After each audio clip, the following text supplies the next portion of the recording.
Tuhan, kepada Engkau saja kami memberikan tepuk tangan ini. Kepada Tuhan yang baik, Juru Selamat kami, Sang Pencipta yang tidak pernah meninggalkan kami. Terimalah pujian kami ini Tuhan. Permintaan kami adalah nama-Mu dimuliakan. Pikiran kami adalah Injil-Mu boleh dikabarkan. Sebab tidak mungkin seorang boleh datang kepada Engkau jikalau tidak mengenal Tuhan Yesus. Tidak mungkin seorang mendapatkan berkat yang sejati di dalam dunia ini jikalau orang ini tidak terlebih dahulu mengenal Engkau adalah Sang Juru Selamat. Engkaulah Sang Pencipta. Engkau yang terus menolong kami sampai saat ini. Tenangkan hati kami Tuhan. Beri kami kerinduan yang dalam. Bukan mendengar perkataan manusia. Tapi sebuah kesungguhan ingin mencari tahu kehendak Tuhan di dalam kehidupan kami masing-masing. Terima kasih Tuhan. Dengarlah doa kami ini. Demi Yesus Kristus kami berdoa. Amin. Silakan duduk. Saudara sekalian, hari ini kita akan bersama merenungkan sebuah tema yang sudah ditentukan oleh gereja, yaitu hidup ini adalah kesempatan. Untuk itu saudara, kita akan membaca dari Injil Lukas, pasal 16, dibacakan mulai dari ayat 19.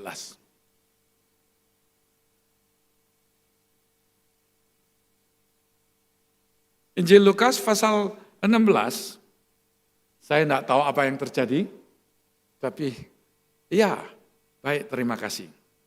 Injil Lukas pasal 16 dibacakan mulai dari 19. Ada seorang kaya yang selalu berpakaian jubah ungu dan kain halus, dan setiap hari ia bersukacita dalam kemewahan. Dan ada seorang pengemis bernama Lazarus, badannya penuh dengan borok, berbaring dekat pintu rumah orang kaya itu dan ingin menghilangkan laparnya dengan apa yang jatuh dari meja orang kaya itu. Malahan anjing-anjing datang dan menjilat boroknya. Kemudian matilah orang miskin itu, lalu dibawa oleh malaikat-malaikat ke pangkuan Abraham.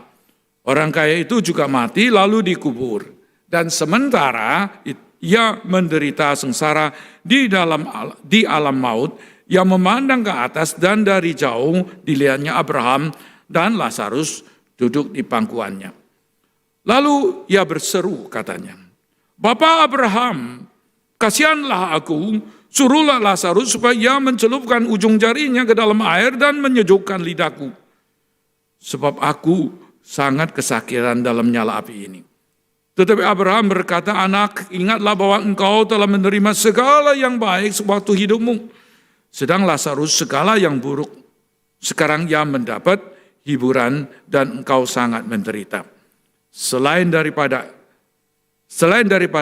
di antara kami dan engkau terbentang jurang yang tak terseberangi. Supaya mereka yang mau pergi dari sini kepadamu ataupun mereka yang mau datang dari situ kepada kami tidak dapat menyeberang." Kata orang itu, "Kalau demikian, aku minta kepadamu Bapa, supaya engkau menyuruh dia ke rumah ayahku, sebab masih ada 5 orang saudara, supaya ia memperingati mereka dengan sungguh-sungguh, agar mereka jangan masuk kelak ke dalam tempat penderitaan ini." Tetapi kata Abraham, "Ada pada mereka kesaksian Musa dan para nabi, baiklah mereka mendengarkan kesaksian itu." Jawab orang itu, "Tidak Bapa Abraham, tetapi jika ada seorang yang datang dari antara orang mati kepada mereka, mereka akan bertobat."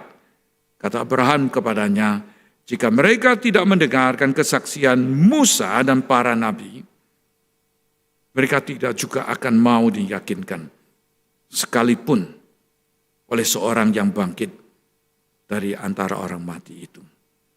Sekianlah pembacaan terjemahan berdasarkan versi terjemahan baru. Saudaraku sekalian, hari ini kita sedang membaca apa yang ditulis oleh Lukas. Saya mau minta maaf, saya sedikit bingung. Nah, ini sekarang sudah betul. Apa saya sudah betul?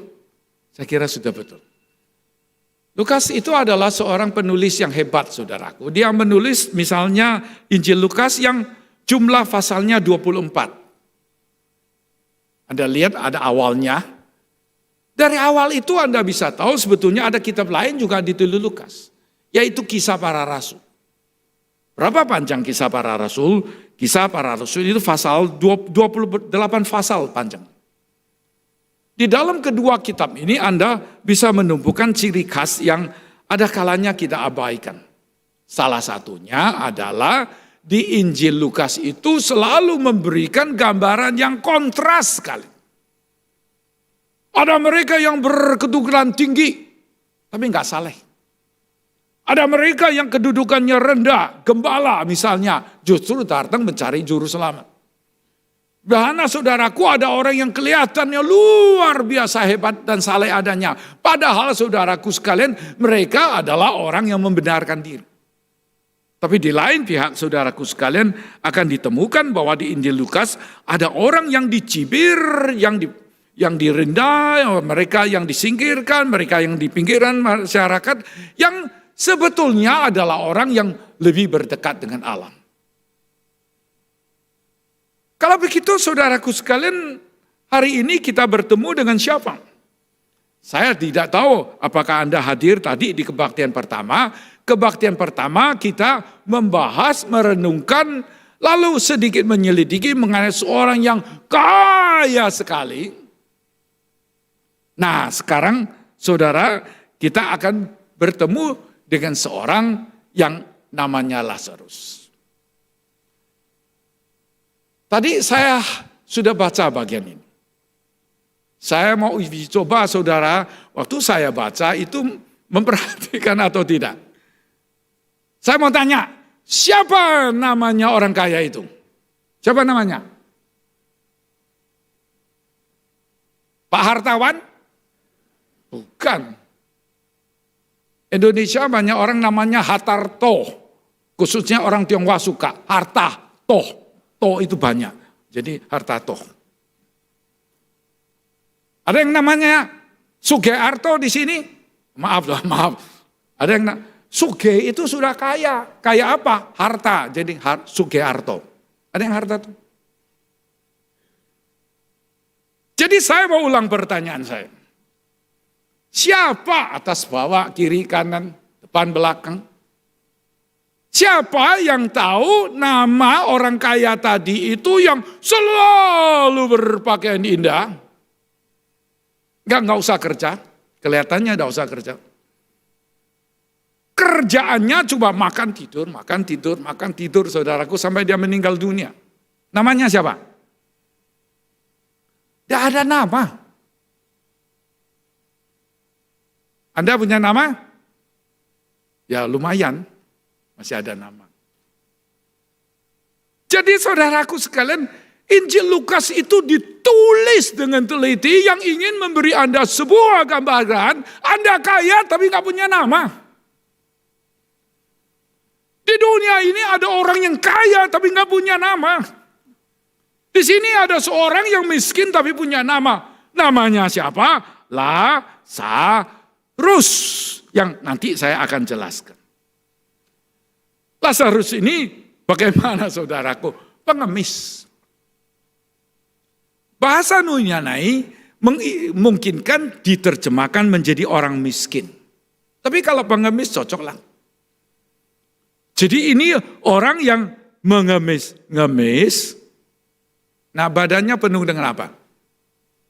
Borok. Lalu orang yang penuh dengan borok ini menurut terjemahan TB, nanti kalau Anda baca yang bahasa Tionghoa sedikit lain, bukan berbaring saudaraku, dibaringkan, diletakkan. Kalau dibaringkan, diletakkan, saya mulai sedikit curiga orang ini apakah bisa jalan gitu loh. Tapi dia perlu makan. Sedikit beruntung masih ada orang mau gotong. Betul lah. Jadi dia itu digotong, dibawa kemana? Nah, ikut penerjemahan saya. Nah, saya penterjemah Alkitab. Kalau menurut versi saya, PBIK, itu adalah di depan dekat pintu gerbang. Bukan pintu gerbang. Jadi saudara punya rumah kan punya pekarangan, halaman depan, begitu tak? Kalau pintu di dalam, kalau pintu gerbang di mana? Di depan. Jadi kalau Gojek bawa barang datang, ting tong, itu di mana? Di depan gerbang. Jadi Anda jangan punya gambaran bahwa Lazarus itu di depan pintu dekat-dekat gitu, kepalanya bisa nongol, bisa lihat bapak tanpa nama itu lagi makan, lalu segera lalu roti jatuh, lalu dia kwek bisa masuk pungut. Ora iso, nggak bisa saudaraku. Pengemis mana boleh masuk rumah saya? Nggak boleh. Pengemis itu mana mungkin merangkak lalu di bawah meja saya lalu nunggu cengklung jatuh roti satu gitu. Bukan. Dia itu di mana? Dia itu jauh-jauh. Kalau di Jakarta paling sedikit 5 meter. Tang. Ya Jakarta. Zaman Romawi saya nggak tahu. Tapi yang jelas orang kaya rumahnya besar atau kecil. Nah, saudara pernah ke rumah besar? Oh, saya pernah saudaraku. Saya pernah satu kali ke Thailand, diundang seorang kaya. Ya kaya saudaraku karena rumahnya besar, berapa besar. Lokasinya saudara sudah tahu, rumahnya di belakang kedutaan AS. Lokasi bagus gak? Prima gak? Bukan pinggiran kota, di belakang kedutaan AS, lalu saya dijemput pakai mobilnya, dari gerbang sampai ke pintunya, itu jalan mobil mungkin 3 menit lah. Gitu. Jadi saudara, ini yang terjadi, jadi ada seorang pengemis, dia diletakkan di situ, lalu dia tunggu jatuh. Nah ini jatuhnya seberapa banyak saya kurang tahu saudaraku. Tapi saya mau ceritakan sesuatu. Ceritakan sesuatu itu sebetulnya ada enak diceritakan. Pesta itu sisa makanannya banyak. Ya, tergantung siapa. Tergantung orangnya kolesterolnya tinggi atau rendah. Betul lah. Kalau bapak-bapak diundang makan, yang sering diundang makan, yang kolesterolnya sudah tinggi, saudara pernah berani makan banyak-banyak enggak? Enggak berani. Tapi itu zaman sekarang. Zaman dulu makan itu caranya gimana? Tergantung siapa itu Anda. Anda ini ngerti makan atau enggak ngerti makan? Anda ngerti makan enggak? Enggak tahu. Kalau Anda datang ke pesta langsung makan mie 3 mangkok, maaf. Orang ini tidak ngerti makan. Itu cuma derajat bami goreng tau itu. Gak ngerti makan. Orang yang ngerti makan, itu makan yang enak. Betul toh? Yang enak. Jangan makan kenyang, makan santai aja teman. Santai aja. Jadi seberapa ini sisa, ini saya tidak tahu. Tapi yang saya tahu adalah orang Romawi itu ada tembok untuk muntah. Tembok untuk muntah di belakang tempat makan. Ini orang Romawi baru ngerti makan temanku. Mereka itu ngerti makan. Jadi kalau mau makan sampai kenyang, lalu sudah kenyang, setelah kenyang apa? Ya pulang, betul. Betul atau enggak betul? Aduh, lihat wajah Anda saya sedikit bingung. Betul atau enggak betul? Kalau Anda SMP, sudah makan pulang. Maaf, ya cuma SMP kok. Kelas SMP. Sudah makan, kenyang. Sudah kenyang apa? Pulang. Anda itu belum derajat orang Romawi 2000 tahun yang lalu. Belum. Kelas bami goreng tok. Yang mengerti makan itu ya makan. Makan sampai kenyang ya gimana? Ke belakang. Bukan ke toilet temanku. Belakang ya belakang bukan toilet. Belakang untuk apa? Untuk muntah. Jadi jarinya masuk ke leher, dikerokin, semua keluar. Aduh, enakan nih. Sudah enakan lagi. Kerjanya apa? Balik lagi makan lagi. Jadi sensasi lidah itu harus dimaksimalkan. Hidup itu singkat, makan itu sedikit, rugi. Hidup itu singkat, nikmat terlalu sedikit, rugi. Hidup itu terlalu singkat, kalau makan durian cuma sebentar, itu enggak enak. Saya suka durian, teman. Jadi saudaraku, orang ini jatuh berapa, sisa berapa, saya enggak tahu. Jujur saya enggak tahu, saya enggak hadir pada zaman itu, saya hidup di abad 21.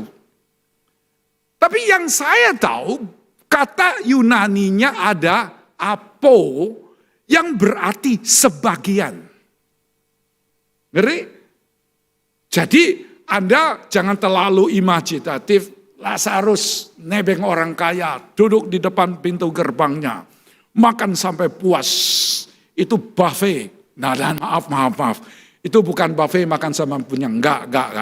Itu jatuh sebagian yang dibawa keluar kepada dia yang jauh di gerbang pintu. Kenyang? Enggak tahu saya. Lapar? Mungkin. Tapi yang jelas ini adalah seorang yang miskin. Yang menanti belas kasihan daripada orang lain. Ini seorang yang malang. Aduh, saya kalau dulu bolak-balik, Pak mau kemana? Malang. Aduh, Malang. Enggak, Pak. Saya ini dari kota indah. Itu kota namanya Malang, tapi enggak Malang. Malang melintang itu mungkin, saudara. Jadi ini orang yang malang. Berapa malang, saudaraku? Sampai anjing. Itu jamak pluralis atau singularis? Jamak atau tunggal? Enggak tahu. Loh, tolong dilihatin toh. Itu anjing atau anjing-anjing? Anjing-anjing. Bukan seekor anjing. Anjing-anjing ini menaruh minat kepada dia. Karena orang ini bau. Di mata orang Yahudi, anjing itu rendah, saudara. Anjing itu rendah. Oh sudah, tentu ada yang rendah lagi, babi. Babi juga rendah. Babi itu binatang najis, sudah binatang najis lagi. Babi sama anjing, mana yang lebih rendah? Saya juga nggak tahu. Tapi biasanya itu dipakai untuk menghina orang, anjing. Jadi yang datang itu anjing-anjing itu datang lalu menjilat peroknya. Nah, ada perbedaan satu lagi, teman. Kemudian bagaimana? Matilah orang miskin itu, lalu dibawa malaikat ke, pangkuan. Jadi orang ini mati tidak sama seperti yang orang kaya, itu dikuburkan itu ada upacara. Kalau ini mati dimakamkan lah. Makamnya gimana saya nggak tahu. Tadi pagi saya cerita, saudaraku, pendeta itu memimpin kebaktian pemakaman itu beraneka ragam, saudaraku, dari yang mewah sekali sampai yang tidak mewah.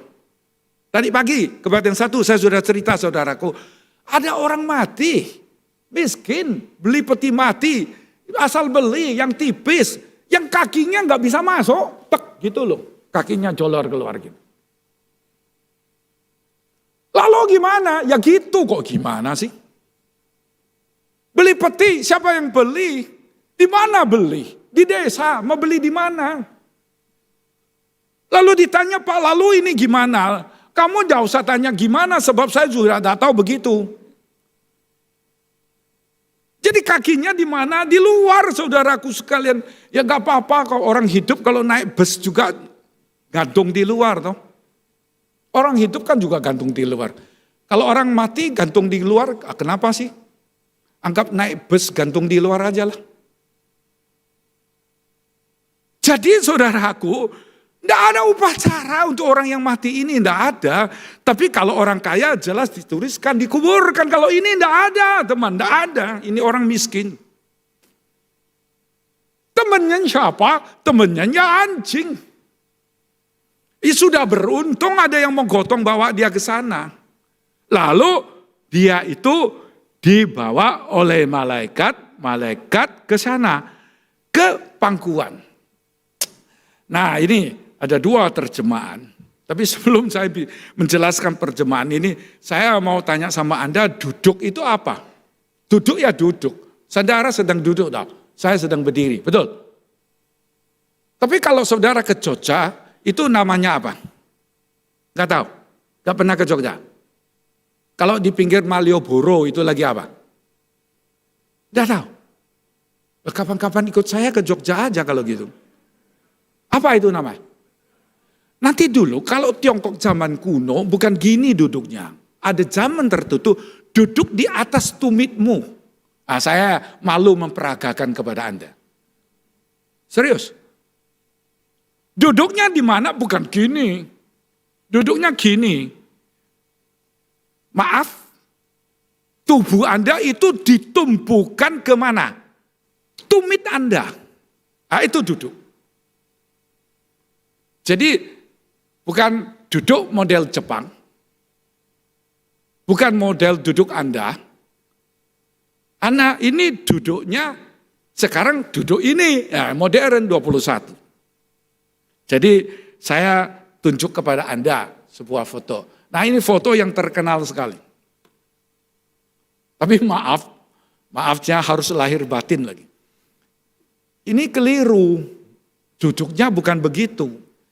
Yang gambar itu saking mau gambar dijejerkan saudaraku sekalian.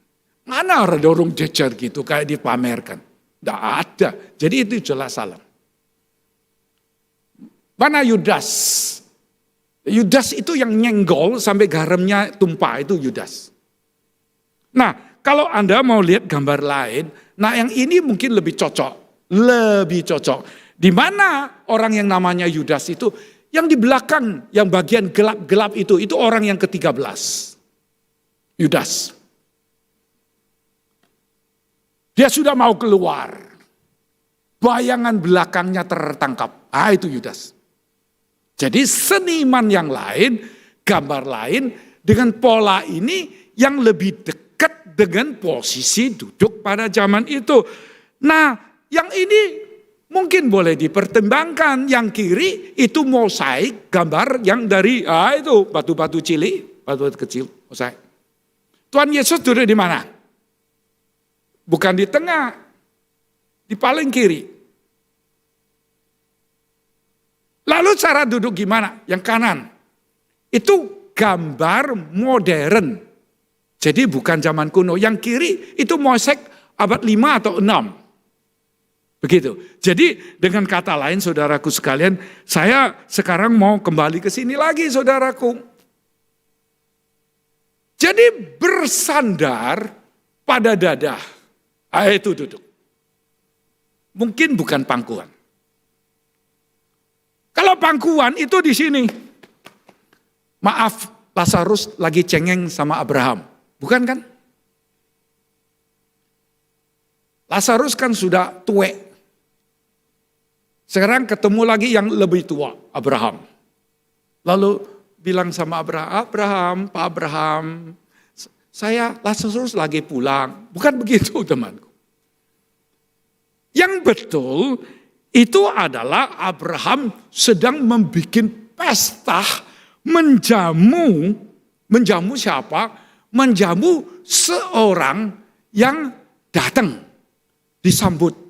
Kasih duduk di tempat yang terhormat. Nah tadi kan saya sudah terjemahkan.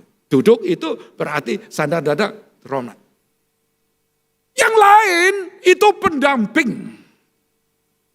Yang lain itu orang yang sebetulnya ya cuma diundang untuk mendampingi. Dampingi siapa? Lazarus.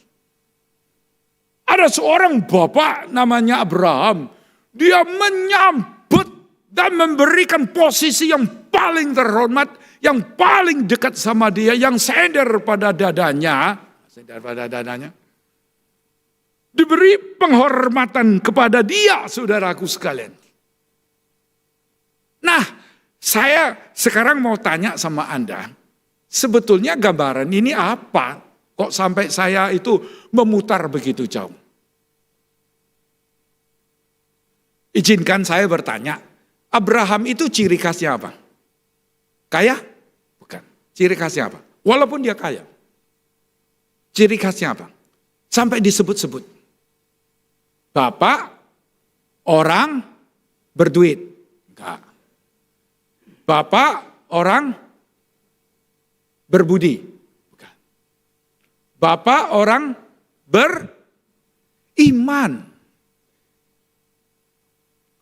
Bapak iman sedang menjamu anak iman. Bapak iman sedang menjamu seorang yang beriman. Bapak iman memberikan pesta gembira sekali menyambut seorang anak iman yang berhasil, yang menang di dalam perjuangannya di atas bumi ini yang begitu sulit dan berat bagi dia. Dari mana teman kita bisa tahu bahwa Abraham itu orang beriman? Banyak. Contohnya kitab Kejadian pasal 13, dia mengalah. Mengalah itu bukan kalah. Nah, sampai ada sebutan yang wajar, yang waras harus mengalah. Betul tak? Ayo, kalau suami istri bertengkar, suami ngalah, itu namanya apa? Yang waras. Ya maaf, saya terbalikin.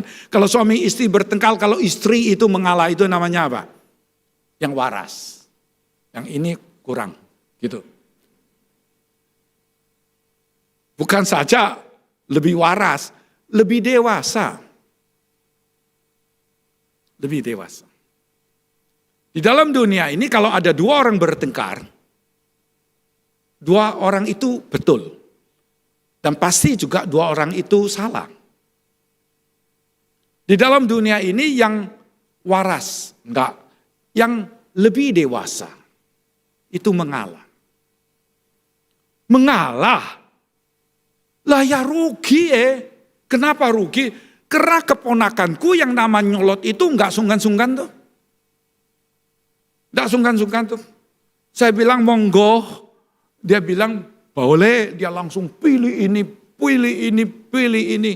Jalan Sudirman, Jalan Tamrin, yang jauh-jauh dekat Tangerang, Kasih Hasan. Gitu tuh. Gitu kan? Mata ada, dia pilih yang bagus, yang pilih. Loh kalau gitu ya rugi dong, betul lah.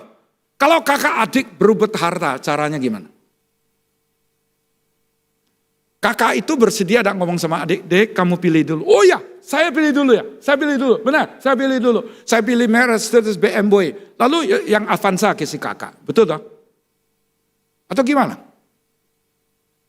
Jadi saudaraku sekalian, kita ini mau tanya saudaraku, soal iman itu soal apa begitu? Di dalam ayat-ayat kita baca itu,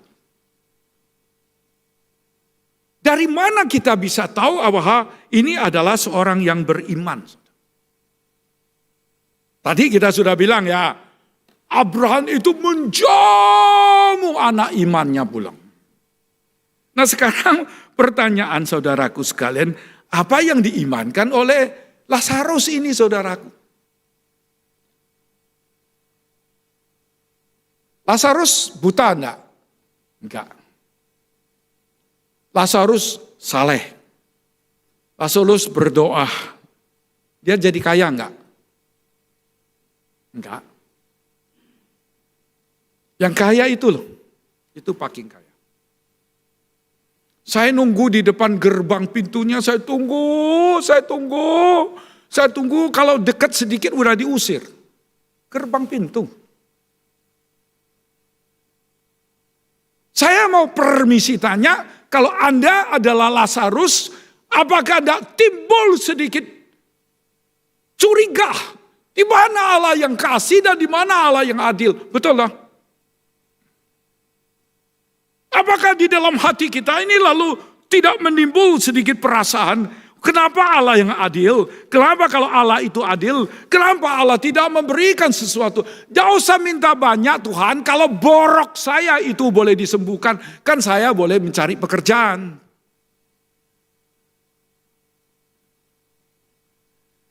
Saudara pernah dengar lelucon mengenai perampokan? Pernah dengar? Jangan setelah dengar ini Anda pergi rampok ya, tolong jangan. Saya cuma lelucon. Ya, jadi ada perampok masuk, rampok bank, bawa senjata, manajernya luar biasa bijak. Sabar Pak. Kita kooperasi, kita tidak lawan. Silakan ambil Pak, yang dolar di situ, konsleting di sana. Tolong ambil Pak, silakan. Perlu kantong plastik, saya kasih Pak, sini Pak. Ya. Jangan lukai anak buah saya Pak, jangan, tolong Pak. Customer jamin, jangan bawa. Lancar, tidak ada bel, tidak ada peringatan, tidak ada polisi datang, semua diangkut. Bawa bagi duitnya. Malam-malam saudaraku berita, dunia berita kalau zaman dulu ya, tayang. Perampokan besar-besaran, terjadi perampokan yang luar biasa. Ada bank yang dirampok 3T. 3T. Tahu 3T itu berapa banyak? 3.000 miliar. Ya tahu? Perampok itu matanya melelek. Dia lihat kawannya dia bilang kita cuma dapat 3 miliar kok bisa jadi 3T ya? Saudara ngerti maksud saya? Tidak mengerti? Tidak apa-apa.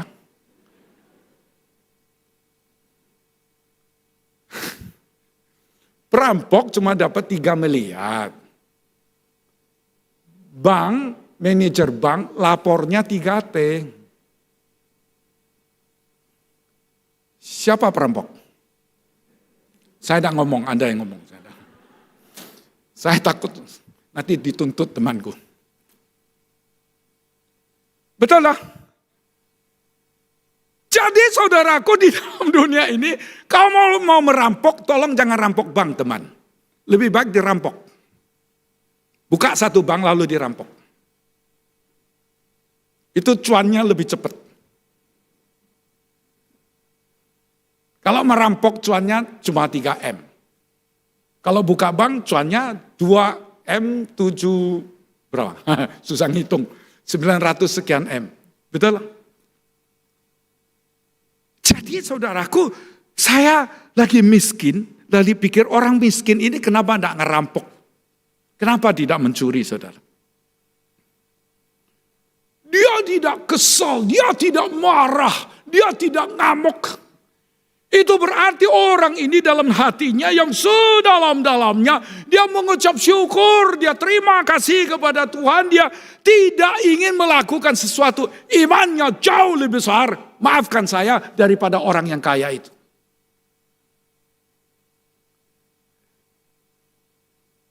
Kalau Anda dan saya itu Lazarus, saya mau tanya, iman Anda itu dibangun atas apa?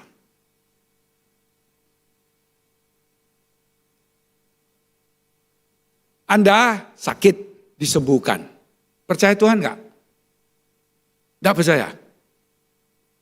Saya pernah besuk satu keluarga yang saleh, yang pergi ke gereja. Lalu waktu berdoa bersama, salah satu anaknya yang enggak ke gereja. Semua ketawa. Kenapa ketawa? Karena semua orang, keluarga itu pergi ke gereja, percaya Tuhan karena orang ini disembuhkan. Orang yang disembuhkan tidak ke gereja. Tapi keluarganya ke gereja. Karena orang ini sembuh. Orang yang disembuh nggak mau ke gereja. Tapi keluarganya melihat anggota keluarganya disembuhkan lalu mereka ke gereja. Dunia ini kok aneh ya. Saya juga tidak ngerti, nanti lain kali tanya sama pendeta Anda lah kenapa itu terjadi. Jadi saudaraku sekalian, iman saudara itu dibangun atas apa saudaraku? Dibangun atas sebuah yang Anda bisa lihat, pegang, yang Anda sadar, yang Anda mengerti. Nanti dulu saudaraku, Lazarus lihat apa saudara? Lazarus sepanjang hari hanya melihat orang kaya itu makmur dan tambah makmur, enak dan tambah enak, sehat dan tambah sehat. Dia makan tidur, makan tidur, makan tidur. Saya nggak punya makan dan saya sakit terus. Nah itu imannya saudaraku.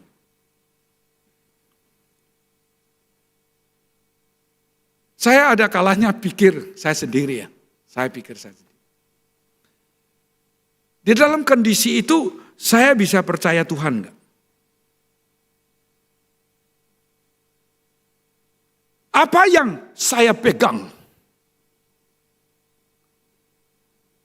Benar di dalam dunia ini ada Allah. Benar di dunia ini ada juru selamat. Benar.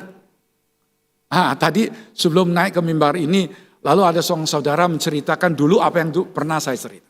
Jadi saudara mungkin sudah pernah dengar. Dari mana saya bisa tahu bahwa Tuhan Yesus itu juru selamat? Tahu? Yakin? Kenapa? Karena nubuat. Banyak nubuat. Mengenai Tuhan Yesus itu dipenuhi. Nubuat dipenuhi. Berapa nubuat? Ratusan. Lahir di mana? Bethlehem. Contohnya mati tulang. Tidak boleh patah. Beliau harus naik keledai masuk. Dan seterusnya banyak saudaraku, begitu banyak. Jadi saya coba mengajak Anda untuk merenungkannya dari sudut kemungkinan, matematik kemungkinan. Jadi contohnya nama saya Hasan, orang yang namanya Hasan itu jutaan saudaraku, jutaan. Tapi kalau mencari seorang Hasan, yang lahir di kota Semarang, itu kan sempit. Betul lah, tinggal berapa? Mungkin beberapa ratus ribu. Kalau Anda mau cari seorang yang nama Hasan, lahirnya Semarang, lahir pada tahun 1950, mungkin tinggal 50 ribu. Betul lah? Tapi kalau Anda mau cari seorang namanya Hasan, lahir di Semarang pada tahun 1950, dan sekarang jadi pendeta seluruh Indonesia, tidak ada saudaraku, cuma satu di sini. Jadi hanya 4 jaringan itu membatalkan semua kemungkinan, walaupun penduduk Indonesia banyaknya 270 juta orang. Penduduk yang 270 orang, tidak mungkin lagi Anda menemukan satu orang yang namanya Hasan, lahir di kota Semarang pada tahun 1950 dan sekarang jadi pendeta. Anda kelihatan enggak? Enggak. Tapi ada seorang yang namanya Lazarus, dia percaya. Dan yang ironis, nama Lazarus itu adalah Tuhan telah menolong. Sekarang banyak orang yang namanya Lazarus. Di dalam perjanjian baru cuma 2 orang. Satu, saudaranya Maria dan Marta. Yang kedua, ya ini, pengemis. Tuhan menolong. Sungguh Tuhan menolong. Kalau Tuhan menolong, kenapa masih jadi pengemis sih? Kalau menolong, kenapa kita masih miskin? Kalau menolong, di mana kita melihat titik terang pengharapan? Kalau menolong, kenapa kita sudah berjuang, tapi belum melihat hasilnya? Betul kan? Saya menerjemahkan perjanjian baru itu 8 tahun 7 bulan. 8 tahun 7 bulan, saya itu seperti sebuah mesin. Pagi, sore, malam, pagi, sore, malam, pagi, sore, malam. Satu kali saya pergi ke luar pintu ambil harian Kompas. Dan saya baru sadar saya 3 hari tidak keluar pintu itu. Setelah berjuang 8 tahun 7 bulan, setelah dikoreksi, dibuat pelit sekali, 2 kali, 3 kali, 4 kali, 5 kali koreksi. Sebelumnya 10 kali untuk menerjemahkan. Lalu dicetak. Kabar baik yang terjadi adalah salah ambil file yang ketiga, saudara. Dan di dalamnya ada 72 tempat keliru salah cetak. Tuhan telah menolong. Saya cerita ini Anda mungkin tidak merasa, tapi saya yang hari itu duduk di tempat itu setelah berjuang 8 tahun 7 bulan dan saya lihat setumpuk buku itu mau dibakar lah. Saya dan istri saya, kami tidak bakar. Kami tundukkan kepala, kami berjuang menempel setiap jilid PBK itu 72 kali. 72 kali. Tumpukan itu harus diselesaikan. Tuhan telah menolong. Tuhan telah menolong. Tuhan telah menolong.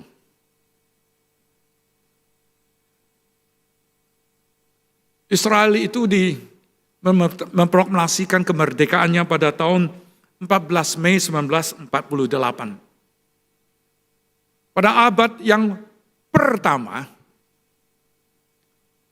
setelah Yerusalem jatuh, ada sekelompok orang yang melarikan diri, lalu bertahan di sebuah benteng. Benteng itu sekitar beberapa ratus meter di atas permukaan bumi, dekat laut mati ya, namanya Masada. Berapa orang di situ? Hanya 960 orang dan ada juga anak-anak di situ. Ada 8.000 tentara Romawi mengepung. Setelah berkumpul sekian bulan, mereka mengambil keputusan besok kita akan menyerang. Dan mengambil orang Yahudi sendiri sebagai tameng hidup yang jalan di depan. 960 orang ini lalu berunding, apakah kita harus bunuh bangsa kita sendiri? Bangsa kita itu mau jadi tameng? Enggak. Mereka setelah berunding, lalu bikin kelompok 10 orang, lalu saling bunuh. Jadi yang satu bunuh 9, lalu dia bunuh sendiri. Yang tersisa hanya 2 orang anak, 2 orang perempuan dan 5 orang anak. Tak kalah orang Romawi itu tanpa perlawanan naik ke atas, dia lihat makannya utuh, cukup bertahun-tahun. Mereka melihat ada tempat saluran air yang luar biasa, yang sekali hujan itu bisa tahan bertahun. Ada sekian ribu kubik air yang bisa simpan di situ. Bukan karena kekurangannya. Tapi orang-orang itu tidak mau membunuh bangsa sendiri. Orang tentara Romawi itu kaget, pulung dengan baik, tidak menyentuh, yang sampai akhirnya ditemukan kembali. Tak kala mereka datang kembali menemukannya, lalu di tempat pembakaran Taurat, ketemu sebuah Taurat yang terbuka, saudara. Orang Yahudi menyalin Taurat. Taurat yang sudah disalin itu dibakar. Gak boleh disimpan. Di tempat pembakaran Taurat itu, mereka melihat ada sebuah Taurat. Lalu di situ ada ayat di Ezekiel 37, dan saya bacakan untuk Anda dari ayat 4. Lalu firman-Nya kepadaku, bernubuatlah mengenai tulang-tulang ini dan katakanlah kepadanya, hai tulang-tulang yang kering, dengarlah firman Tuhan. Beginilah firman Tuhan Allah kepada tulang-tulang ini, aku memberi nafas hidup di tulang ini, aku memberi nafas hidup di dalammu, supaya kamu hidup kembali. Aku akan memberi urat-urat padamu dan menumbuhkan daging padamu, aku akan menutupi kamu dengan kulit dan memberikan kamu nafas hidup, supaya kamu hidup kembali, dan kamu akan mengetahui bahwa akulah Tuhan. 2000 tahun kemudian Israel baru merdeka. Iman itu bukan saja dibawa oleh orang-orang ini di dalam kuburan, oleh anaknya, oleh cucunya, oleh anaknya, oleh cucunya.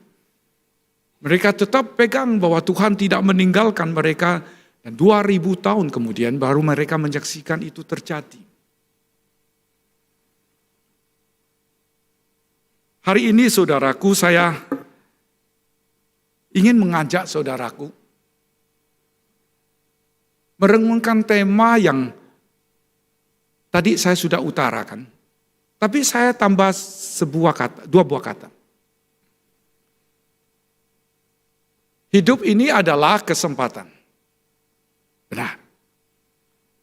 Tapi yang saya ingin mengatakan dan tegaskan kepada Anda adalah hidup ini adalah kesempatan satu kali. Hidup ini adalah kesempatan. Semua orang tahu, saudaraku, kesempatan cari duit kan? Kesempatan untuk menambah pengetahuan di luar negeri kan? Kesempatan untuk membangun rumah yang lebih besar kan? Kesempatan untuk mencari koleha lebih banyak kan? Kesempatan untuk membuka pabrik lebih banyak kan? Kesempatan, betul, enggak salah saudaraku. Tapi yang saya ingin katakan kepada Anda, apakah di dalam hati Anda ada iman untuk menerima Tuhan Yesus? Apakah di dalam hati kita itu ada satu detik, ada berapa menit kita berhenti lalu bertanya, di manakah Allah di dalam kehidupan saya? Ada beberapa momen yang kita mau bertanya, kehidupan ini benar adalah kesempatan, tapi kesempatan satu kali saja, kesempatan satu kali saja. Anda dan saya bertemu sama Tuhan, Anda dan saya mohon pengampunan, Anda dan saya minta pengampunan dari Tuhan.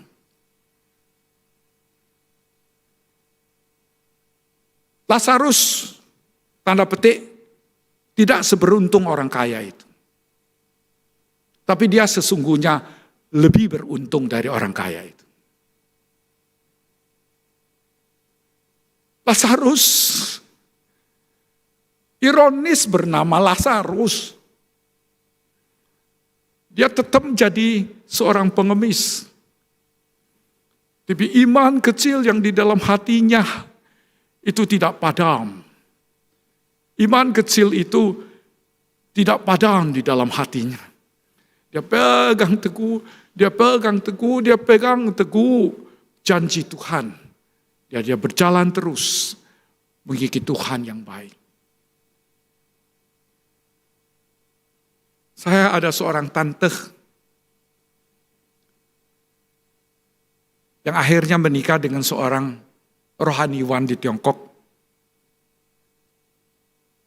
Dan kehidupannya miskin. Waktu dia kecil, usia 9 tahun saudara, dia itu sudah sakit dan dikira sudah mati. Tapi nenek saya yang tidak rela dia itu dikuburkan. Maka itu nenek sama bersama kawannya menggotong putrinya ke dalam gedung gereja dan letakkan di depan. Mereka tidak rela mengkebumikan putri ini, karena di dadanya sini masih sedikit hangat. Mereka nyanyi, mereka puji Tuhan, mereka nyanyi, mereka puji Tuhan, harap kepada Tuhan saja. Entah kenapa, lalu mereka menemukan matanya mulai gerak. Segera mereka ambil apa? Obat? Enggak. Hanya sanggup memberi dia air bubur. Dituangkan ke dalam mulutnya. Dan pelan-pelan anak ini menjadi hidup. Dan seumur hidupnya, izinkan saya mengatakan dengan jujur, miskin saudara. Sepanjang hidupnya dia miskin. Sepanjang hidupnya dia terus berjuang bersaksi bagi Tuhan. Waktu tak kalah yang terakhir kali saya bertemu dengan dia beritahu saya, Hasan, sebelum pamanmu meninggal dunia, saya tengah malam melihat ada sesuatu yang seperti selimut menutupi pamanmu. Dan saya mendengar suara berkata, jangan takut. Lalu disebutkan namanya Pauhu. Pauhu, kamu jangan takut. Pauhu, jangan takut. 3 bulan kemudian, suaminya meninggal dunia. Saya mau jujur sama Anda, saya iri hati sama dia. Anda iri hati enggak? Anda iri hati, saya iri saudara. Nah, kalau saya duduk di sana, kalau saya mendengarkan kesaksian dia, seorang ibu yang seumur hidupnya miskin, tapi dia ada penyertaan Tuhan. Dia ada bukti yang jelas Allah menyertai dia. Dan dia ada kepastian, satu hari akan bertemu dengan suaminya di surga. Saya rasa dia adalah orang yang beruntung di dalam dunia ini. Harapan saya, teman, kamu jadi orang kaya. Harapan saya Anda semua sehat. Harapan saya Anda itu kemana saja mujur dan untung. Tapi kalaupun itu bukan jalan yang Tuhan berikan kepada kita, jangan melupakan Tuhan. Jangan meninggalkan juru selamat. Jangan lupa kesempatan hanya satu kali. Mari kita berdoa.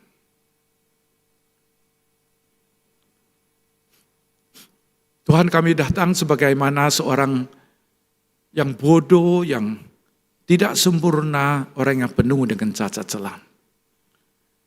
Tapi kami datang dengan sebuah keyakinan bahwa Engkau tidak pernah meninggalkan kami. Kami miskin tapi Engkau kaya Tuhan. Kami banyak cecalah tetapi Engkau sempurna. Kami ini pelin-pelan tapi Engkau adalah Tuhan yang setia. Kami ini lemah tapi Engkau kuat Tuhan. Dan kami berseru jangan meninggalkan kami Tuhan. Itu sebabnya jikalau di tengah-tengah kami ada orang yang merasa kecewa dan merasakan bahwa seolah-olah Engkau tidak mendengar doa, ya Tuhan, jangan melewati dia Tuhan. Tolong orang ini supaya dia tetap beriman dan tetap mengikuti Tuhan Yesus. Di tengah-tengah kami Tuhan ada orang yang menghadapi kesulitan ekonomi. Orang yang tidak bisa memecah lagi masalah kesulitan dari keuangan dia. Dia tidak tahu, hamba-Mu juga tidak tahu Tuhan. Tapi kami yakin dan tahu Engkau adalah Tuhan yang baik. Beri kami iman yang cukup Tuhan. Yang sama seperti Lazarus. Yang tidak berani membohong dan merampok. Yang tidak berani mengomel-ngomel di hadapan-Mu Tuhan. Jikalau di tengah-tengah kami Tuhan ada orang yang menghadapi kesulitan yang begitu besar, di luar kemampuan dia, kebodohan-kebodohan yang pernah dia lakukan sehingga dia harus menghadapi kesulitan yang begitu besar. Allah Bapa kami yang di surga, jangan meninggalkan kami Tuhan. Jadi kami iman yang cukup, yang terus berharap kepada Engkau Tuhan. Karena satu hari Bapa iman Abrahamlah menyediakan perjamuan untuk kami Tuhan. Pagi ini saya mau ngajak saudaraku. Siapa yang ingin melangkah satu langkah, yang ingin mengikuti jejak iman Lazarus, Tuhan telah menolong dengan mengacungkan tangannya. Silakan teman. Kalau Anda ingin mengklaim iman seperti itu, yang tidak berubah setia sampai Anda meninggalkan dunia, yang tidak bergoyah walaupun lingkungan dan situasi tidak mengizinkan, dengan hormat, Anda orang yang terhormat, silakan acungkan tangan Anda. Puji Tuhan, puji Tuhan, puji Tuhan, puji Tuhan. Perjalanan kehidupan itu sulit, tapi ini momen yang indah. Kesempatan yang sudah Anda ambil. Siapa di antara kita, saudaraku, siapa di antara kita yang hari ini sadar hidup itu singkat, dan Anda ingin menyambut Tuhan Yesus di dalam hatimu. Kalau ada orang ini sekarang di sini, atau di screen, atau di YouTube, di mana Anda berada, coba ambil tekad itu teman, ini kesempatan yang satu kali. Ada orang yang ingin percaya Tuhan, amin, puji Tuhan teman, puji Tuhan. Puji Tuhan, saya memberi satu kali lagi kesempatan, terakhir kali, kebaktian ini harus selesai.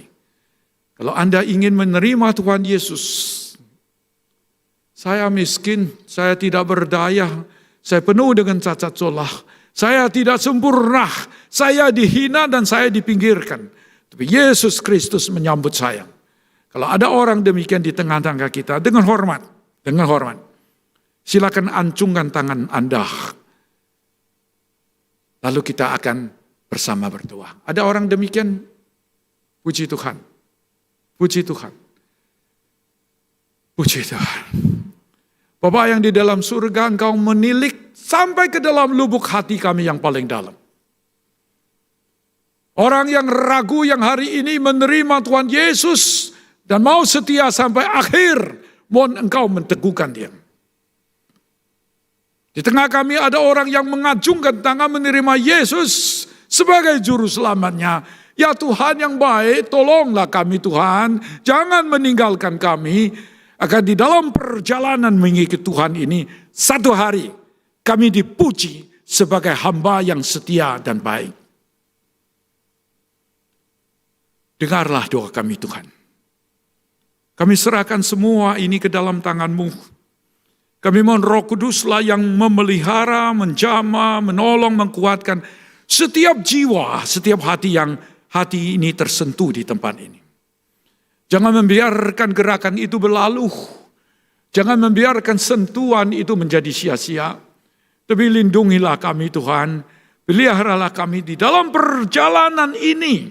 Ingat selalu bahwa kami sudah menjadi milik Tuhan. Tolong kami Tuhan. Terima kasih Tuhan. Terima kasih untuk kesempatan yang sudah Tuhan berikan kepada kami. Terima kasih Tuhan. Terima kasih Tuhan. Dengarlah seru doa kami ini Tuhan, yang kami serahkan, yang kami panjatkan, yang kami andalkan, atas nama Tuhan Yesus, Juru Selamat kami yang hidup. Amin.